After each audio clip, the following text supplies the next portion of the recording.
There once was a land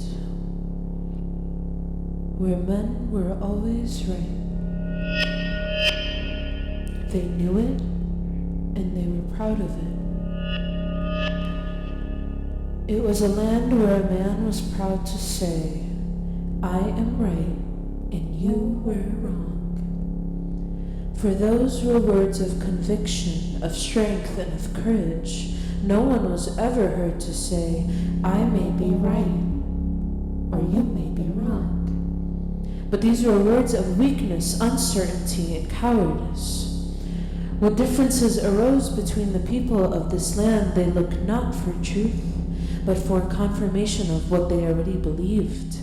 When differences arose between the young and the old would say, we have worked so hard to build this great and prosperous land.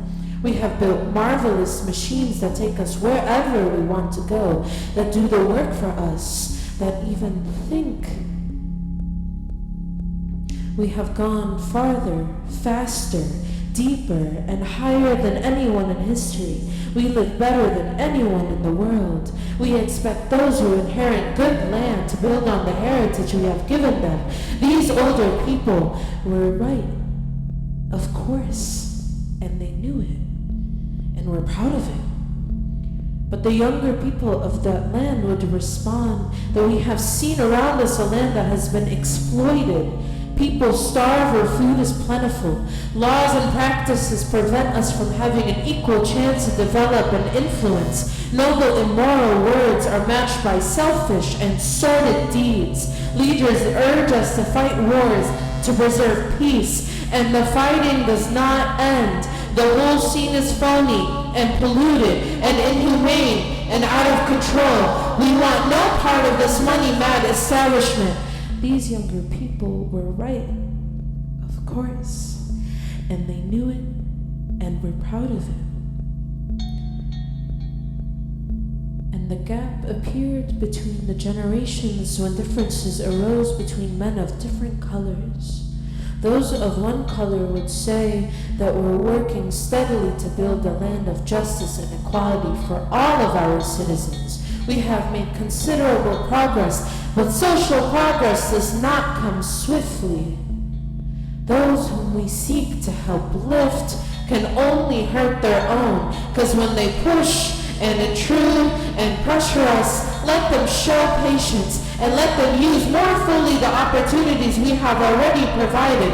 Then we will feel like doing even more for them. These people of the majority were right, of course, and they knew it and they were proud of it.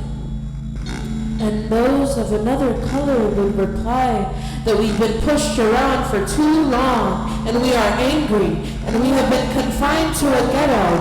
Our children's education has been shoved in schools. We have seen jobs go to the less qualified. Our people are rejected and shunned into menial tasks. We see thousands selling signs that brand us and our children as second-class citizens in this land. We will tolerate lofty promises no longer. These people of the minority were right, of course, and they knew it and they were proud of it. And the gap between the races grew, and so it went on in this land.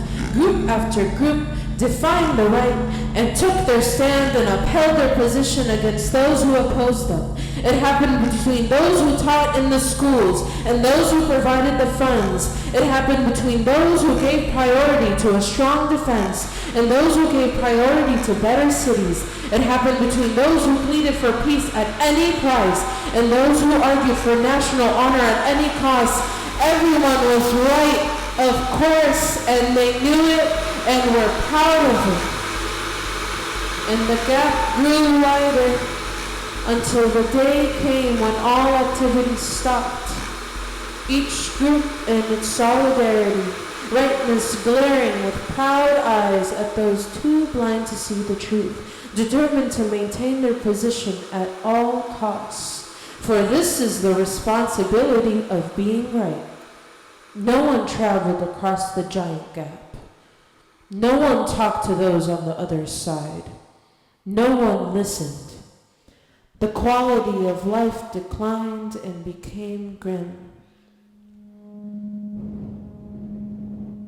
Then one day a strange new sound was heard in the land.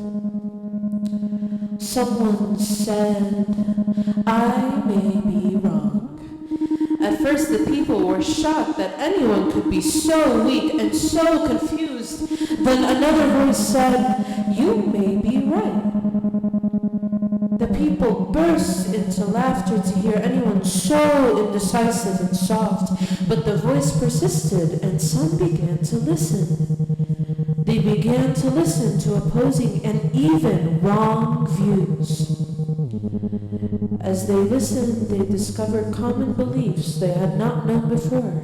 They even began to see signs of humanity and noble purpose in those whom they once knew as adversaries here and there. Men expressed their common desires in deeds, and bright examples of joint action were seen in the land with each new effort. Men's faith in one another grew, and their faith in their future and their ability to shape their own destiny. They had stated these beliefs. In the Declaration of Interdependence.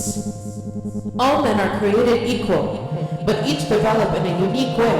All men are endowed with certain inalienable rights, for each must assume certain inalienable responsibilities for the happiness of all, depends on the commitment to support equality and different rights and responsibilities in this land.